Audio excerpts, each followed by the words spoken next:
باللہ من الشیطان الرجیم بسم اللہ الرحمن الرحیم رب اشرح لی صدری ویسر لی امری واحلل عقدۃ من لسانی یفقہوا قولی۔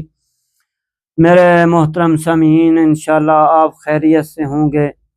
تو ہم قرآن کو ترتیب کے لحاظ سے اور تفسیر قرآن کے لحاظ سے، یعنی روایات کے لحاظ سے، ائمہ معصومین علیہم السلام کی روایات کے لحاظ سے ہم اس کو شروع کیا ہے۔ تو دعا ہے کہ خالق کائنات لم یزل لا یزال ہمیں اتنی توفیق عطا فرمائے کہ ہم اس تفسیر کو کامل بیان کریں۔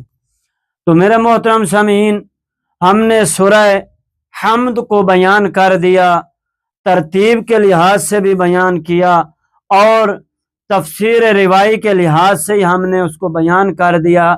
تو آج ہم دوسری سورہ بقرہ پر جو ہے تبصرہ کرنے والے ہیں، اس کو بیان کرنے والے ہیں۔ ہم اس کو بھی اسی طرح پہلے ہم اس کے نام بتائیں گے، پھر ہم اس کے عدد شمارے اس کو بیان کریں گے، پھر ہم اس کے نزول کو بیان کریں گے، پھر ہم اس کے فضائل کو بیان کریں گے، پھر ہم اس کی خصوصیات کو بیان کریں گے، پھر ہم اس کے اہداف، اغراض، مقاصد، ہدف کو بیان کریں گے، آخر میں ہم اس کے مطالب کو بیان کریں گے، پھر ہم اس کی تفسیر روائی کی طرف جائیں گے۔ تو میرے محترم سامعین، کوشش کریں گے، کیونکہ یہ بہت بڑی سورہ ہے، تو اس کو ہم 2 حصوں میں یا 3 حصوں میں بیان کریں گے، جہاں تک ہماری فرصت اور جہاں تک ہمیں توفیق ہوئی تو آج ہم بیان کریں گے۔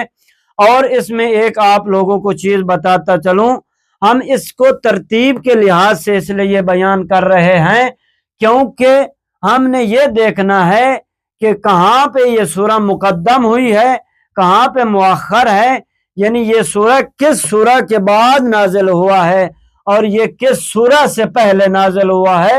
تو میرے محترم سامعین، آئے چلتے ہیں، ہم پہلے اس سورہ بقرہ کے ناموں کو بیان کریں گے۔ اس سورہ بقرہ کے 3 نام ہیں۔ ایک نام ہے خود یہی جو بقرہ یعنی آیت قرآن، یعنی یہ جو نام مشہور ہے بقرہ، سورہ بقرہ، ایک نام یہ ہے، اور دوسرا نام ہے فسطاط القرآن، یہ دوسرا نام ہے، اور تیسرا نام ہے سنام القرآن۔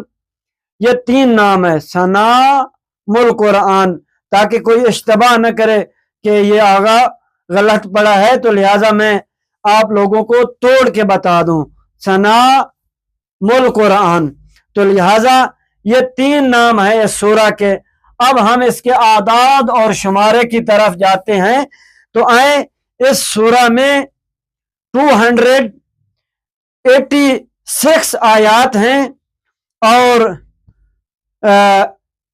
6221 کلمے ہیں، اور اس کی حروف کی تعداد 25500 اس کی حروف کی تعداد ہے۔ اور یہ ہم نے یعنی اعداد و شمار کے لحاظ سے بھی بیان کر دیا۔ اب ہم چلتے ہیں اس کے نزول کی طرف۔ تو یہ سورہ بقرہ جو ہے یہ مدینہ میں پیغمبر اکرم صلی اللہ علیہ وآلہ وسلم کے اوپر یعنی 86 نمبر سورہ ہے جو پیغمبر اکرم کے اوپر نازل ہوئی، پیغمبر اکرم کے قلب مطہر پر نازل ہوئی۔ اور یہ ترتیب کے لحاظ سے یہ بھی آپ کو بتاتا چلوں، یہ سورہ مطففین کے بعد یہ نازل ہوئی ہے، اور ترتیب کے لحاظ سے یہ دوسرا نمبر سورہ ہے قرآن میں۔ تو یہ اس کی جو ہے یعنی نزول ہے۔ اور میرے محترم، ایک چیز آپ لوگوں کو بتاتا چلوں، یہ اس سورہ کو بقرہ کے نام سے کیوں اس کا نام رکھا گیا؟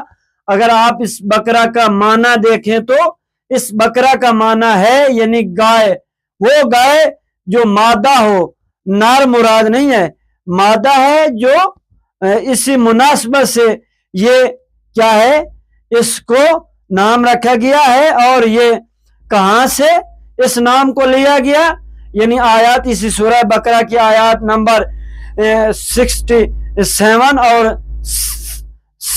73 کو ہم جب پڑھتے ہیں تو وہاں پہ یہ گائے کی دستان کو بنی اسرائیل کے لیے، جو بنی اسرائیل کا واقعہ ہے اس کے لیے یہ آیا ہے۔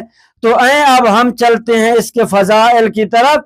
تو میرے محترم سامعین، اس کے جو فضیلت ہے اس کی پڑھنے کی، تو یہ پیغمبر اکرم صلی اللہ علیہ وآلہ وسلم سے کسی نے اس کی حکایت کے بارے میں پوچھا، تو پیغمبر اکرم صلی اللہ علیہ وآلہ وسلم نے فرمایا کہ یہ تمام سورہ سے کیا ہے، برتر ہے، کہ یہ سورہ بقرہ یعنی ساری جتنی بھی صورتیں ہیں ان سے زیادہ تر ہے، برتر ہے اس کی فضیلت۔ اور البتہ اس کو اگر اس سورہ کو جامع کے لحاظ سے دیکھیں تو اس میں کوئی منافعات نہیں ہے، فقط قرآن کے لحاظ سے یہ افضل ہے۔ یعنی آپ اگر اس کے شان نزول پڑھیں، ممکن ہے کہ وہاں پہ کوئی فضیلت لکھی ہوئی ہو، تو ایسی بہرحال میں نے نہیں پڑھا تو میں نے اس کو آگے بیان نہیں کرتا۔ اور اس کی اب میں چلتا ہوں اس کی خصوصیات کی طرف، اس کی ویجگی خصوصیات کی طرف۔ تو اس سورہ کی خصوصیات کیا ہے؟ تقریباً یہ حدوداً تقریباً غالباً 2 پارے اور آدھا پارہ ہے، یعنی 2.5 جز قرآن ہے، پارہ ہے، اس میں شامل ہے۔ اور اس میں ایک تو آیت الکرسی ہے، یعنی جو آیت 255 جو ہے، اس کو خدا کی توحید کے ساتھ اس کو خاص کیا گیا ہے۔ یہ خصوصیات تھی۔ ہم اب اہداف کی طرف چلتے ہیں، تو اس سورہ کے اہداف کیا ہیں وہ آپ لوگوں کے ساتھ بیان کرتے ہیں آپ لوگوں کے لیے۔ تو اس کا پہلا ہدف جو ہے، یعنی اس میں اصول عقائد کی بحث ہے، اس کو بیان کیا گیا ہے، یعنی توحید اور قیامت کو دلائل کے ساتھ بیان کیا گیا ہے، یہ پہلی ہے۔ اور دوسری یہاں پہ جو ہے تقسیم بندی ہے، لوگوں کی تقسیم بندی ہے ہدایت اور گمراہی کے لحاظ سے۔ اب دیکھیں اس کو قرآن نے 3 گروہوں میں تقسیم کیا ہے۔ ایک گروہ ہے مومنین کا، دوسرا گروہ ہے کافران کا، جو کافر لوگ ہیں، تیسرا گروہ ہے وہ جو منافق لوگ ہیں۔ تو یہ دوسرا ہدف تھا۔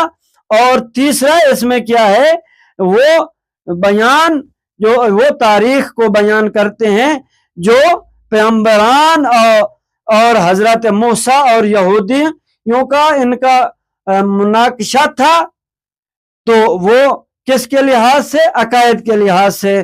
یہ تیسرا اس کا جو ہے خصوصی ہدف ہے۔ اور چوتھی اس میں کیا ہے، قوانین اسلام کو، یعنی عبادات اور معاملات کے ارتباط کے ساتھ اس کو خاص کیا ہے، اس کی جو ہے ہدف کو بیان کیا ہے۔ پانچواں یعنی قانون مند، یعنی قانون سازی، قانون بنانا، یہ جامعہ کے لیے ہے جو اسلام یعنی مدینہ شہر میں اس کو بنایا گیا۔ ملت اس میں جو تھی، یعنی وہ کیا ہے، یہودی اور مسیحیوں کے لیے جو جزیرت العرب میں حاضر تھے۔ تو یہ ہم آج یہاں تک کافی ہے۔ انشاءاللہ خدا نے چاہا تو ہم کل مطالب بیان کریں گے۔ والسلام ورحمۃ اللہ وبرکاتہ۔